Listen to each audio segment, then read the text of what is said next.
स्वागत है आप सभी का एक अनसुनी रहस्यमयी विरासत सीता माता वाइल्ड लाइफ सेंचुरी में। दोस्तों, शायद ही आप इस जंगल के बारे में जानते हो जहां आज भी रामायण काल के निशान मिलते हैं, या फिर ऐसी गिलहरी को देखा है जो पेड़ों पर दौड़ती नहीं बल्कि हवा में उड़ती है।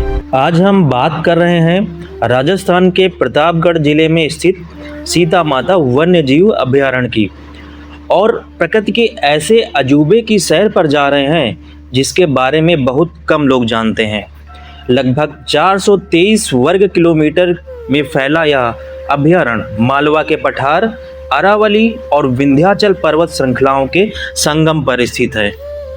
अभी हम सीता माता वन्य अभयारण्य के अंदर हैं और रास्ते में ऐसे बहुत सारे छोटे छोटे नदियाँ, और ये देखिए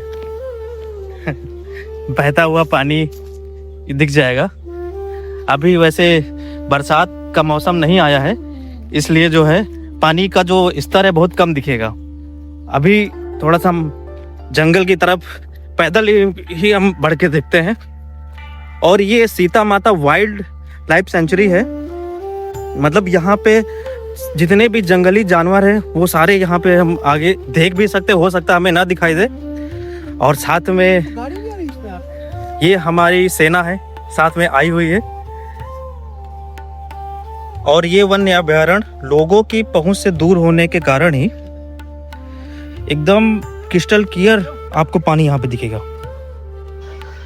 इस जंगल को 1979 में वन्य जीव अभयारण्य घोषित किया गया, और इस अभयारण्य का सिर्फ प्राकृतिक ही नहीं बल्कि बहुत बड़ा धार्मिक महत्व है। आगे हम दर्शन करेंगे सीता माता मंदिर के, हनुमान मंदिर के, 12 बीघा बरगद, वाल्मीकि आश्रम और भागी बावड़ी के। और ये हनुमान मंदिर वही स्थान है जब अश्वमेध का घोड़ा लवकुश द्वारा पकड़ने के बाद स्वयं हनुमान जी अयोध्या की सेना की तरफ से युद्ध करते हैं, किंतु हनुमान जी जानते हैं कि ये दोनों बालक प्रभु श्री राम के अंश हैं और स्वेच्छा से उनके सामने बंध जाते हैं। वे प्रेम से अश्रु बहाते हुए चुपचाप उनके बंधन को स्वीकार कर लेते हैं। पौराणिक कथाओं के अनुसार भगवान राम के त्यागने के बाद माता सीता का एक दीर्घ काल इस जंगल में व्यतीत हुआ है।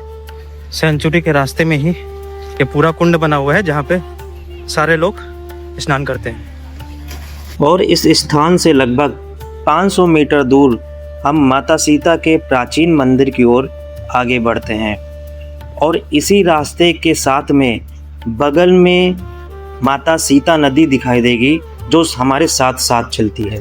सीता माता वाइल्ड लाइफ सेंचुरी का पानी इतना ज़्यादा क्रिस्टल क्लियर है कि सारी मछलियाँ यहाँ पे दिख रही हैं। ये देखिए पानी बहुत ही साफ है।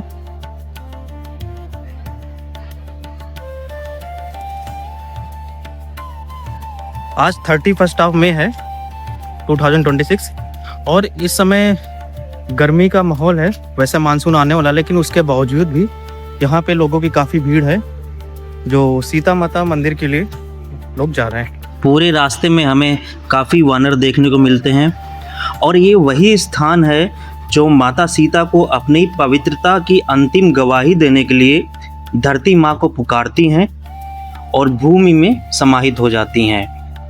अभी आप जो आगे इसी रास्ते पे देख रहे हैं, ये फटा हुआ पहाड़ है। माना जाता है इसी पहाड़ को चीर के रास्ता बना था और इसमें माता सीता जी समाहित हो गई। अश्रुपात रघुवर करे, सिया चली निज धाम, गोद लियो माँ भूमि। अभी ये पूरा ट्रैक का रास्ता था जो 300 मीटर का है लगभग, और 300 मीटर ट्रैक का रास्ता कंप्लीट करने के बाद जो है हम जहाँ पर पहुँचे हैं, यहाँ से सीता माता मंदिर के लिए ये सीढ़ियाँ स्टार्ट हुई हैं और ऊपर जाके सीता माता जी का मंदिर बना हुआ है। चलिए इन्हीं सीढ़ियों से आगे बढ़ते हुए हम माता सीता जी के प्राचीन मंदिर के दर्शन करते हैं। और इस समय जो यहाँ पर श्रद्धालुगण आपको दिख रहे हैं, ये सीता माता मेले की बाद की स्थिति है। क्योंकि यहाँ पर प्रत्येक वर्ष वैशाख मास की शुक्ल पक्ष की नवमी यानी जिसे सीता नवमी कहा जाता है, उस समय 3 दिवसीय मेले का आयोजन होता है और यह भीड़ उस मेले के आयोजन के बाद की है। और ये श्रद्धालुओं की भक्ति और श्रद्धा ही है जो एक घने जंगल में तपती धूप में श्रद्धालुगण इतनी संख्या में यहाँ पे माता सीता जी के दर्शन करने के लिए पहुँचे हुए हैं। सीता माता मंदिर के लिए अभी हम सारे लोग लाइन में हैं और देखिए कितने भीड़ है यहाँ के।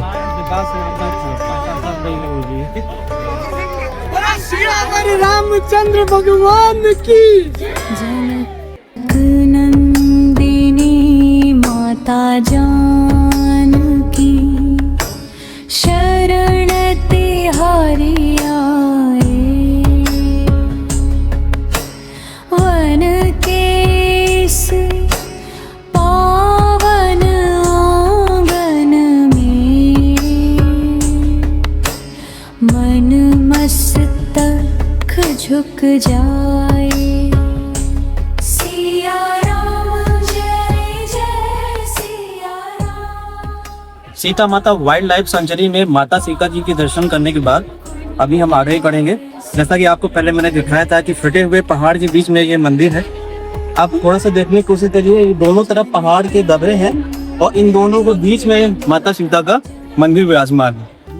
सीता माता वन्य अभयारण्य के घने जंगल के बीच में अभी बीच में ही हम लोग पूरा खाना खाने के बाद जो है, देखिए ये पूरा घना जंगल है।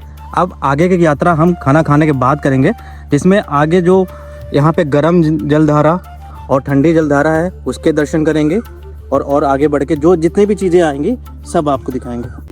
और ये वही सीता माता नदी है जो हमारे साथ साथ सीता जी के मंदिर तक जाती है और इसी के पास में ही वाल्मीकि आश्रम है। ऐसा माना जाता है कि श्री राम जी द्वारा सीता जी को त्यागने पर उन्होंने यहीं पर आश्रय लिया हुआ था। अरे रहती सीता माता पहले बाग बोट है, बाग में। अच्छा, बाग में रहते? हाँ, सीता माता और लवकुश दोनों लोग रहते थे। हैं? दोनों लोग रहते लवकुश भी। हाँ, लवकुश बाहर चला हुआ अटे हिकाया बनी। अच्छा, सीता माता कहते। और इसी आश्रम में वाल्मीकि जी लवकुश को केवल अस्त्र शस्त्र का ज्ञान ही नहीं अपितु उत्तम संस्कारों की शिक्षा भी दे रहे हैं। इसी यात्रा में जब हम आगे बढ़ते हैं तो हमें पता चलता है कि जब लक्ष्मण जी द्वारा माता सीता को तपोवन में छोड़ने के लिए आते हैं तो लंबी यात्रा के कारण माता सीता जी अत्यंत थक जाती हैं और तीव्र प्यास से व्याकुल हो जाती हैं। तब लक्ष्मण जी द्वारा धनुष बाण से धरती पर संगान कर दिया जाता है और एक पवित्र कुंड का निर्माण हो जाता है, जिसे माता सीता जी अपनी प्यास बुझाती हैं, जिसे आज हम भागी बावड़ी के नाम से जानते हैं। और अब ये वो जगह है जहाँ पर लवकुश का बचपन इन्हीं पेड़ की टहनियों पर खेलते हुए व्यतीत हुआ है, जिसे आज हम 12 बीघा बरगद के नाम से जानते हैं, क्योंकि ये पहले 12 बीघा के क्षेत्र में फैला हुआ था, किंतु अभी इसका मूल भाग यानी मूल बरगद का पेड़ तो नहीं है, किंतु इसकी जो स्टेम्स हैं, जो टहनियाँ हैं, अभी एक पेड़ का स्वरूप ले चुकी हैं, जो अभी भी इस जंगल में देखा जा सकता है। ये चारों तरफ जितने भी आपको टहनियाँ दिख रही हैं, ये सारे बरगद के पेड़ हैं और इन्हीं जंगल में आपको उड़ने वाली गिलहरी, तेंदुआ, विभिन्न प्रजाति के पक्षी और तितलियाँ विचरण करती हुई नजर आएंगी। और यहाँ पर सुल्ताना बुलबुल से लेकर पेंटेड स्टॉक यानी ढोक देखने को भी मिल जाते हैं। और अब हम बात करते हैं इस जंगल के सबसे बड़े आकर्षण की, उड़ने वाली गिलहरी, फ्लाइंग स्क्वेरल। ये गिलहरियाँ असल में पक्षियों की तरह उड़ती नहीं है, बल्कि इनके पैरों के बीच एक विशेष प्रकार की त्वचा होती है, जिसकी मदद से ये एक ऊंचे पेड़ से दूसरे पेड़ तक हवा में तैरती हैं, यानी ग्लाइड करती हैं। ये रात में एक्टिव होने वाले जीव हैं। अगर आपको इन्हें देखना है तो सूरज ढलने के बाद महुआ के पेड़ों के पास सब्र के साथ इंतज़ार करना पड़ेगा, क्योंकि महुआ का फल इनका पसंदीदा भोजन होता है। आपको ये जानकारी कैसी लगी कमेंट सेक्शन में ज़रूर बताएं। मिलते हैं अगले सफ़र में आपकी विरासत के साथ।